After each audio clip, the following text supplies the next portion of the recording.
Can we have a moment of silence for Rachel Pollack, who, as of me filming this, is transitioning right now into the void, and I'm feeling it. I'm feeling it, you guys. Like, I'll probably get this deck out. That's what I'll do, in commemoration to Rachel. Plus, this is really good. The Body of the Goddess is a really good book. I mean, she had knowledge that beyond, I mean, of course, but beyond tarot, like, she was a genius beyond that. And I mean, look at the size of this. This is for a tarot deck, you know? Like, oh, so good.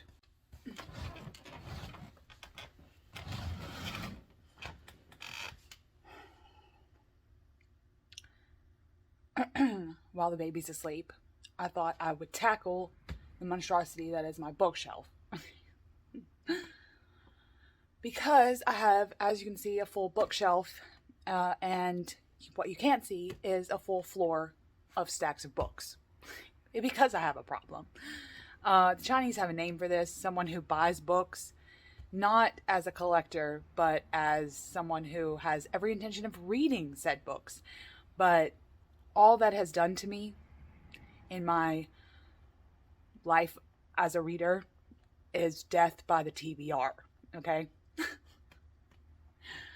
But anyway, what it's made me realize, I have done, and so many of us have on the, you know, in the community have done, tarot related tags, okay, that go into many genres and many categories, right? Like, years ago, when I first started my channel, I did a VR to Samantha Menzo, who did Music Through the Majors, which was like a song per Major Arcana, right? And then recently, Amethyst Ascension did a kind of a similar tag, and I'll leave those tags below or somewhere around the tags. Go check them out. And that was really fun. And so many people come out with really, really good tarot tags that involve tarot decks. And while that's great, and I absolutely binge watch those things, sometimes to the point that I don't even comment, because I'm just going like video to video to video. I don't even comment. I'll get better about that, I promise. But anyway, what this exploration into my bookshelf has made me realize is that I haven't done a books through the majors. And I really wanted to. And if I can make it work, that's what this video is going to be. I forget what I have, y'all. Look.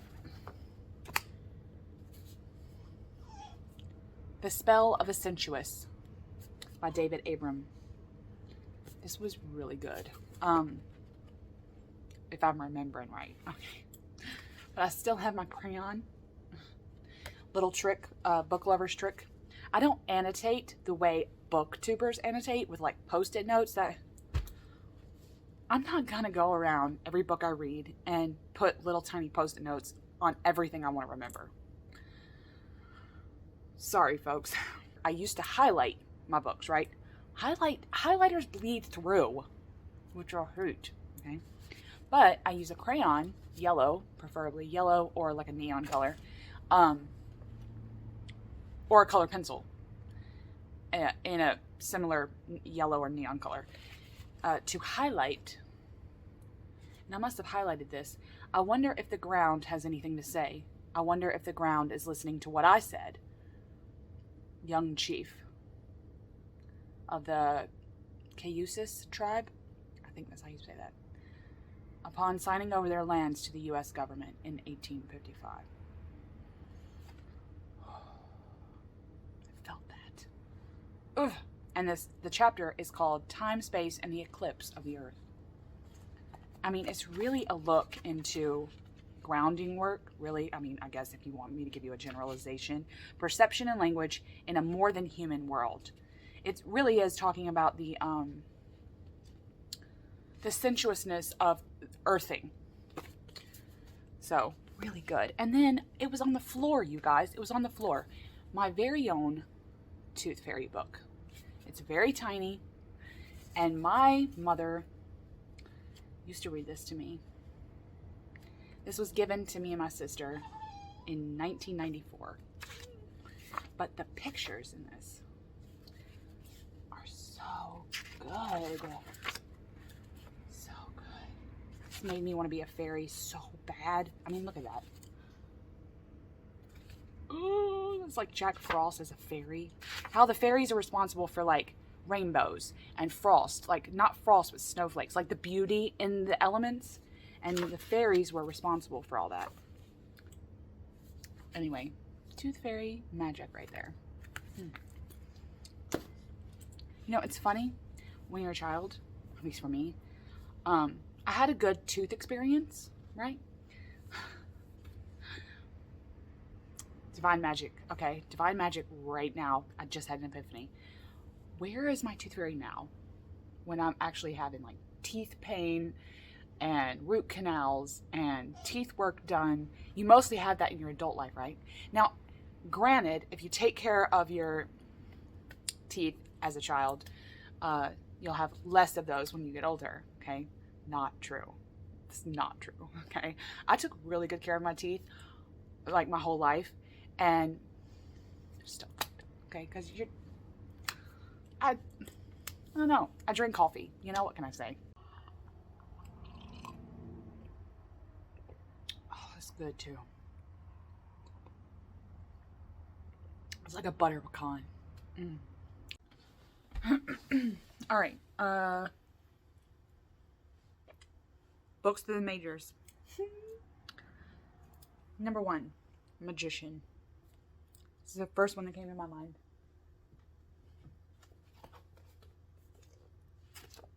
Frankenstein by Mary Shelley. This ain't the magician archetype. I don't know what is.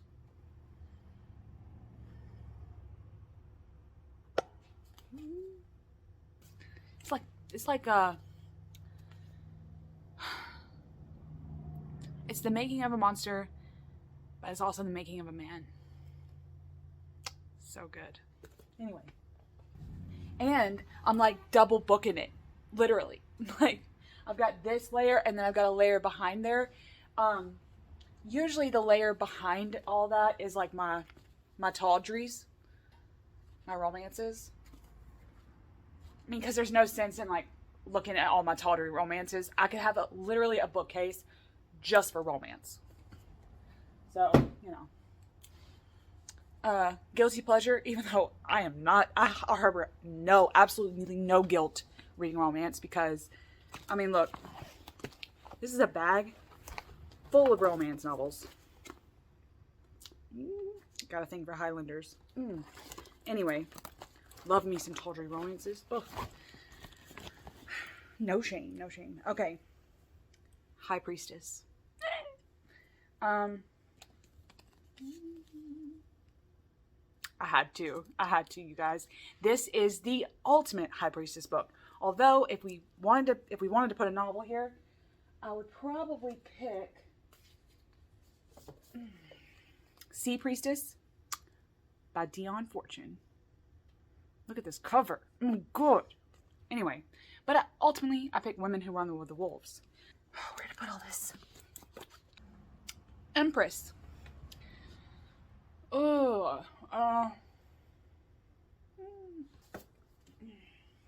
She by H. Rider Haggard.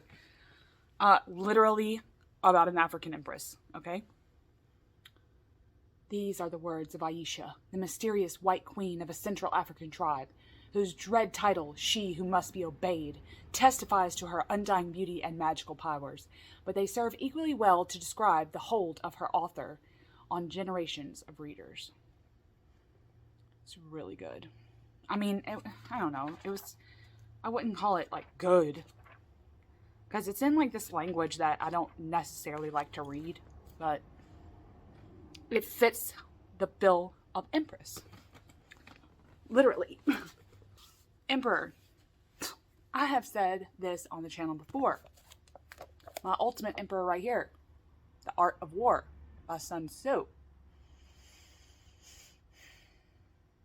I think I've made a whole video on this.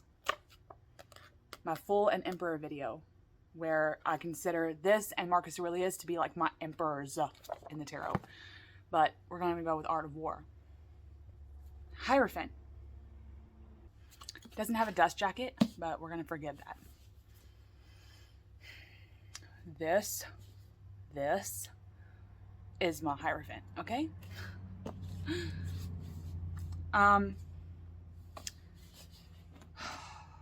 Okay. This is The Name of the Rose by Umberto Eco. Okay? This book, I cannot even describe it. I loved it so much. I love Umberto Eco, okay? The Name of the Rose is probably like the novel version of the Hierophant that I would choose. But if I wanted to plug a non-novel, if I wanted to plug a book that would embody the kind of the essence or maybe even the energy of the Hierophant, something that I would hide away in for spiritual guidance, okay? Ultimate. Hafiz. Like, between him and Rumi, you can just hide away in a closet somewhere and never come back out. Just ruminate on life, death, and love. Just, when I really need to unplug, I go here. Straight into this. The Lovers. Now, I already said, I am a big fan of tawdry romances. But for me, the essence of the Lover's card, to me, in my opinion, is companionship. It's choice in your companions. Choosing companions that, basically it's like choosing your friend group, you know? It's choosing your friend group, choosing your lover, and how much of a job that can be is knowing. Like, I think the essence of the Lover's card for me, in terms of companionship and choice, is the age-old question: how do I know if I'm in love or not? How do I choose, you know? And the ultimate book, I'm sorry, I'm like sitting up, like a hunched over. The ultimate book that does this for me, Wuthering Heights. The whole time you're reading this, you're like, Catherine, there's a passion there that you know is deeper than lust, and you know is going to span the test of time. And, you know, and it's like Catherine knows this. She even says, but she just, it's miscommunication. It's choice. It's living with the consequences of those choices. And it's, in the end, you just want to crawl in the grave of someone. Yes. The Chariot. I don't have a copy of this book because I kind of looked for it earlier and I don't know where it's at. But I chose Fear and Loathing in Las Vegas. I'll put a picture here, okay? Hunter S. Thompson is, like, to me, the ultimate chariot author, okay? I mean, you could put Jack Kerouac on the road here, but Hunter S. Thompson, I don't know, he has a way about him that makes you like him, even if, like, it's not your vibe, because it's definitely not my vibe. I don't know, Hell's Angels, that was a little bit more my vibe, but Strength.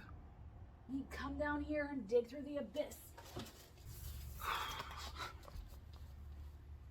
Steppenwolf by Herman Hesse. Search for meaning, man. Search for meaning. It's like all these books, right? Alright, Hermit. We could put so many things here for the Hermit.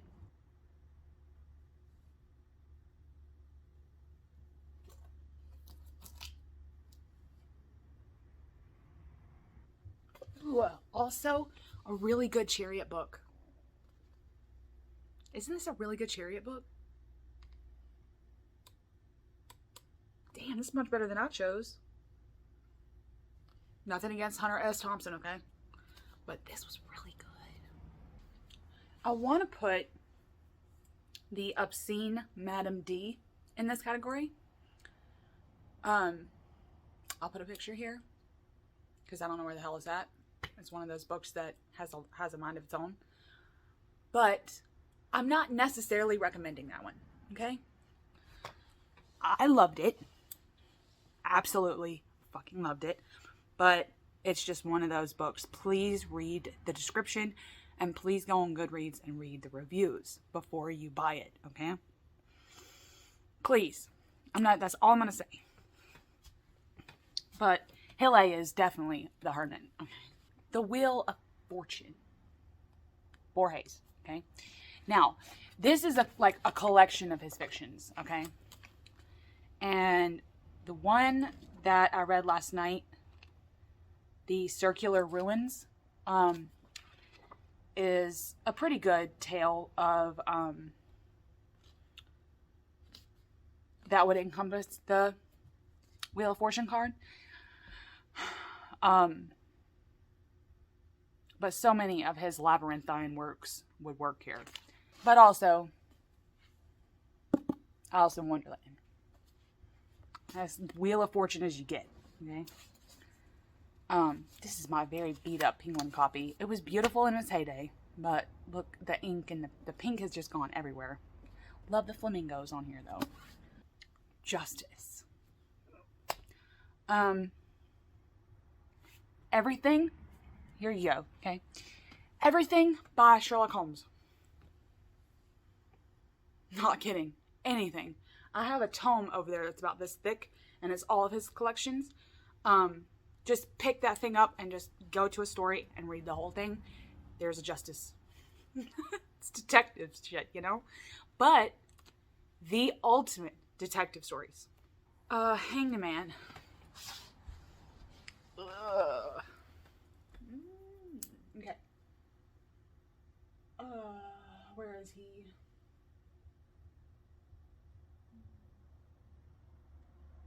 Aha.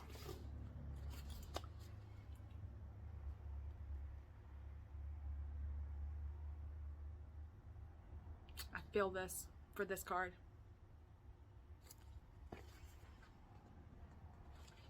God, the ending of this. One Flew Over the Cuckoo's Nest.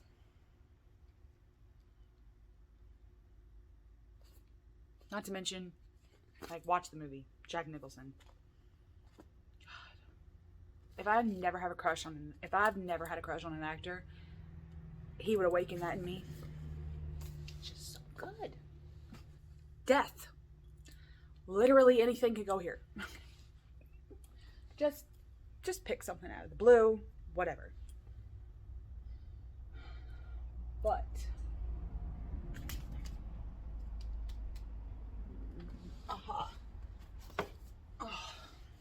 The death of Ivan Illich. The Death of Ivan Illich by Tolstoy. This was an account on a deathbed from Ivan, okay? Ivan Illich is dead. And this is an account of his life, I guess you could say. And the act of dying, like he's in the bed dying and recounting life, and I don't know, I liked it. It was really gripping and kind of raw to read someone that knows they're dying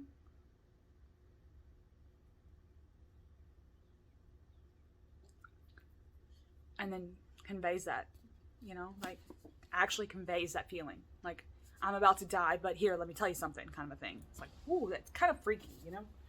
That book's gonna fall on my head. In a sacred act of death. Temperance. Again, this is like, I don't know.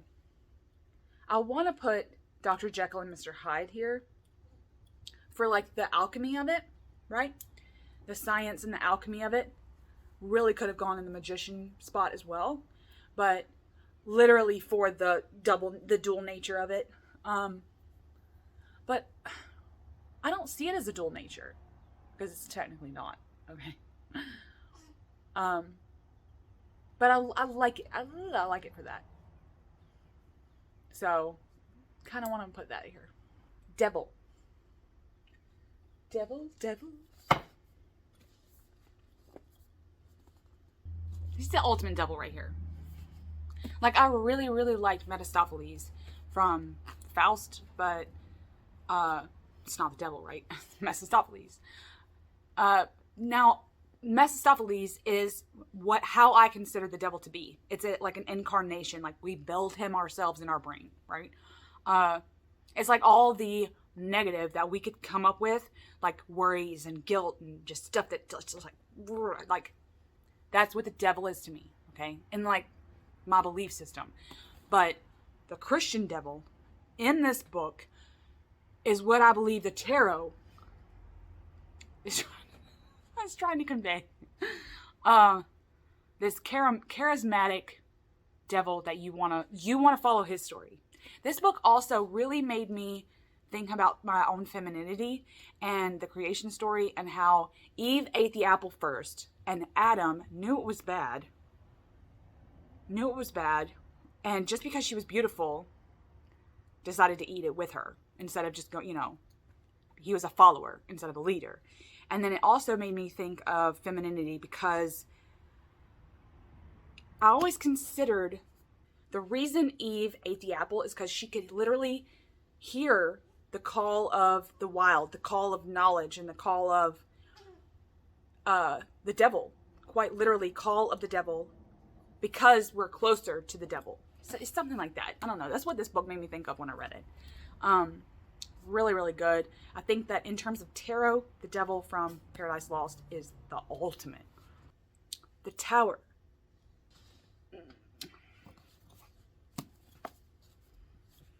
Ultimate Tower right here. This is the ultimate tower book right here. Quite literally a tower. Not necessarily a tower as in like we all fall and whatever. It's, to me, more about the tower here in this book representing the lives of the people we're following. We're going through this in stages. Like Quasimodo is in the tower, right? And he's in the bell tower. And then you have Frollo, who's a little bit inside the tower and outside the tower, right? So he's like got this dual nature. And then you have the captain. You have the captain who is out, like literally outside of the tower, but still holds the rules, and he's embodying the rules, being a member of the army or whatever. And then you have Esmeralda, which embodies ultimate freedom. So you have like stages, which I believe are stages of the tower card. Like this, you're in the tower moment, and then or you're in the tower and you're structured and you believe all of this is working for you, and then something comes in and blasts it away, and then you fall out of the tower and you're still kind of wanting to go with the same old structure you had, but then an Esmeralda comes and knocks your socks off, quite literally. And I don't know, it's just that's what this is. Isn't this lovely? Gargoyles are my favorite thing.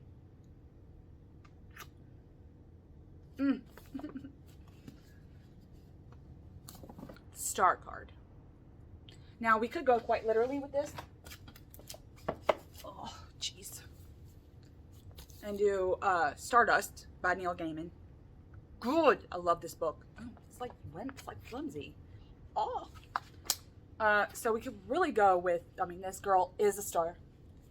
Go quite literally. But if we're trying to embody the tarot card here,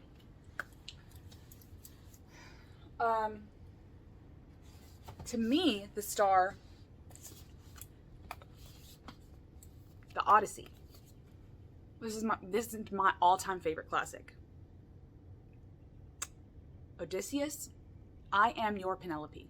But it's the hope that Odysseus has the entire trip.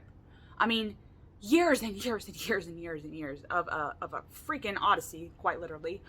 But it's the hope that he'll always go home, and it's the hope of Penelope sitting there weaving her damn tapestry at the end.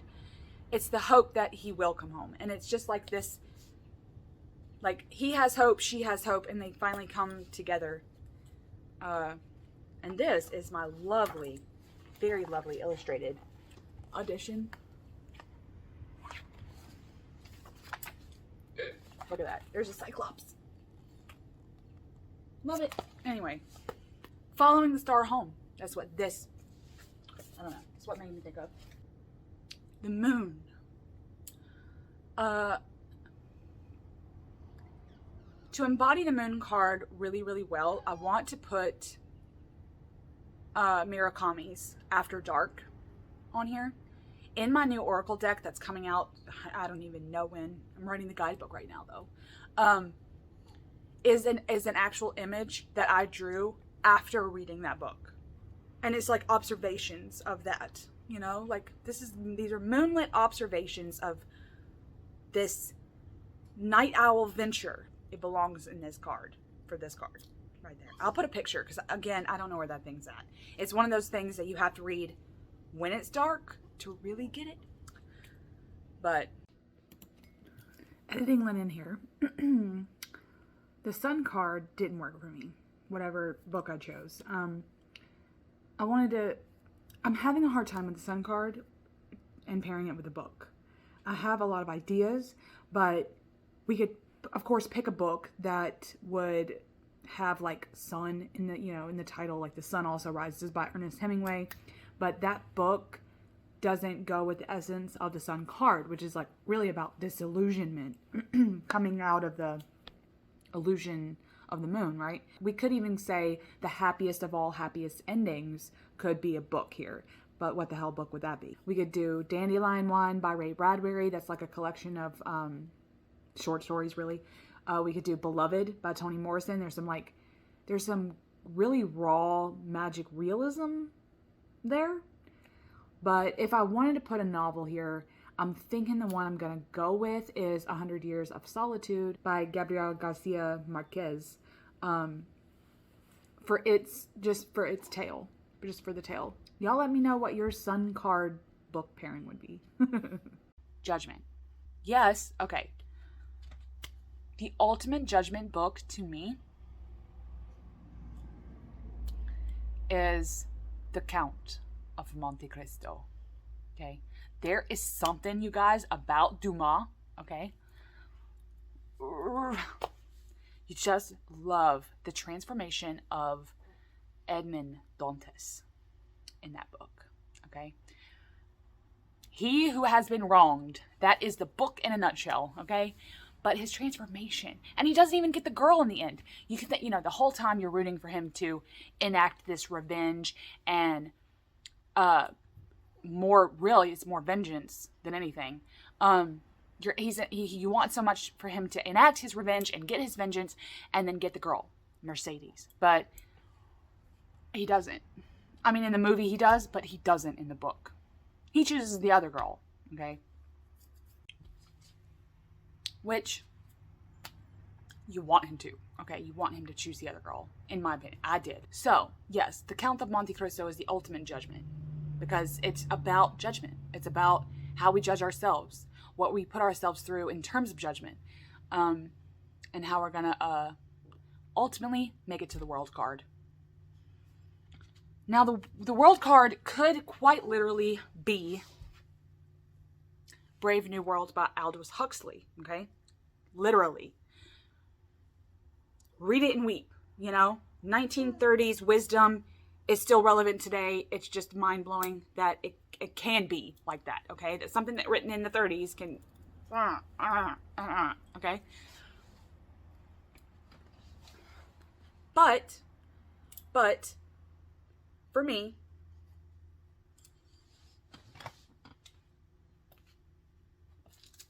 I really wanted to put this here for the world because it kind of embodies my view of the world cards.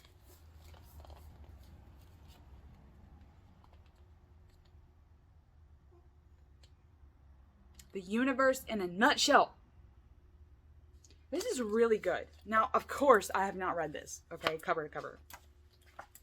But there's really good things in here. My husband and my children love to look up physics in like physics textbooks. Like we buy those from the thrift store. They love physics. Something about physics. All my boys love physics. But so kind of bought this because it was at the thrift store and it's Stephen Hawking for crying out loud. So it's like the ultimate, like if you want to kind of know the science behind it, you know, and what we know in a nutshell. So it's a very good world unit / universe, you know, for the thought, my other thought lovers. So, Brief History of the Universe is my world card book. But also Brave New World by Aldous Huxley. Okay, so that was it. That was all my choices. My choices. Love if you would make a VR. Okay. Ugh. Now I gotta start putting everything back. And I have no room on these bookshelves, so I'll double fist that shit again. Or just let me know, like, if you have choices for certain books, for certain, like, deck, no. If you have a choice for a certain card book pairing, I don't know. If nothing else, you could just think about it, you know? Hope this was fun. Let me know your thoughts. Okay, and to end this, beautiful bookish video, I'm going to do an unboxing.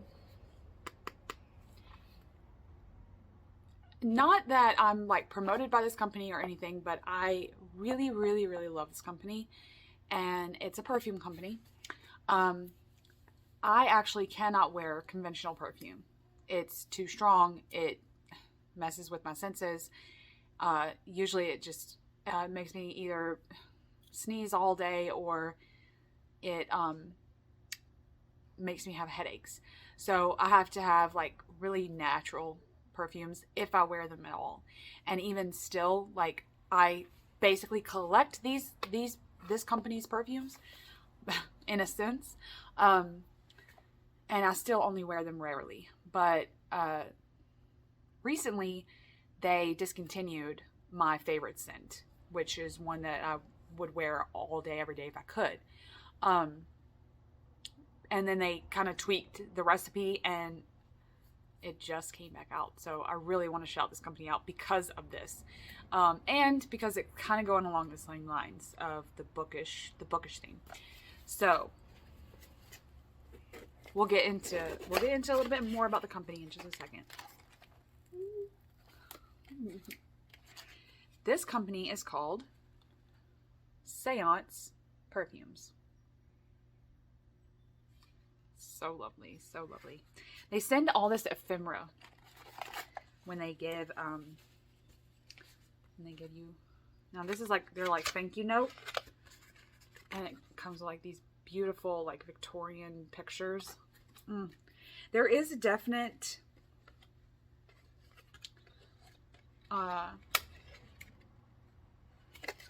macabre Victorian vibe to this company. Like, they love sending these little stickers. Just so cool. So there's some ephemera. Let's see, what sticker did I get? You could make a whole scrapbook just with these little like this paper ephemera that they send you. It's really cool. They sent me a sample.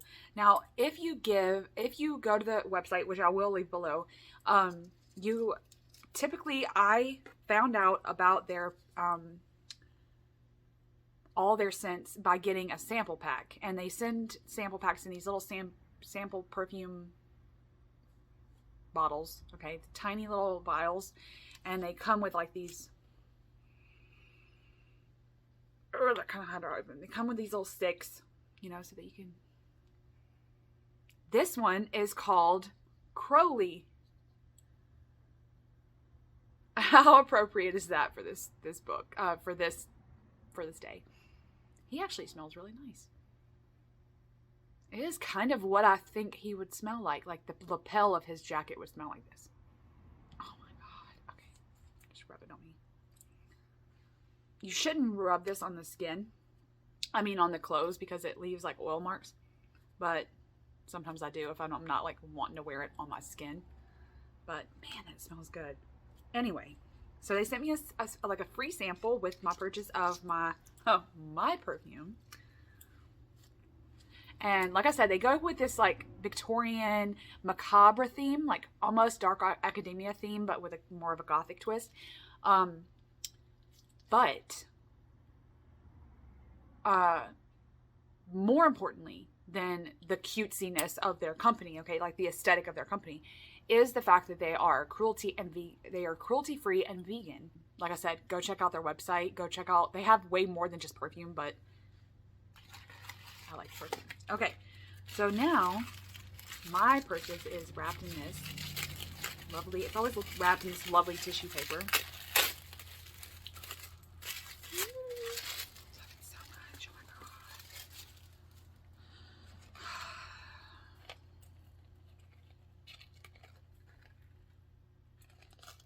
Okay. And they always have these cute descriptions. Now, my perfume is called Natural History. Literally old books. Okay? And this is a description. Open this vial and savor the knowledge of generations long forgotten. Aromas of leather and black tea are intertwined together to evoke a library of bound atlases and almanacs, their aging pages ready to enchant a new generation with stories of faraway lands and mythic creatures. What was old becomes new again. That's exactly what I have right here. Oh, you guys. And this is like their actual, like when you buy one perfume, it comes in this rollerball bottle.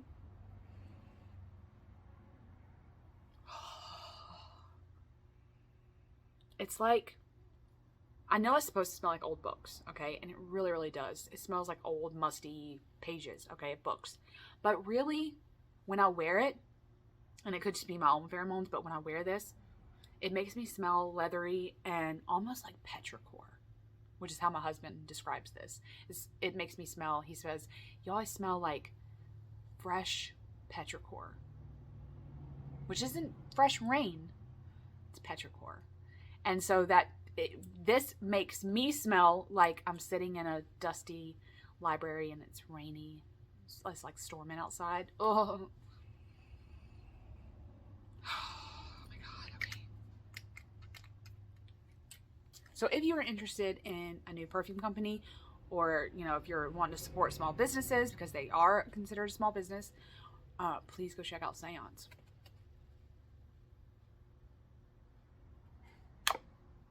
And have a lovely day.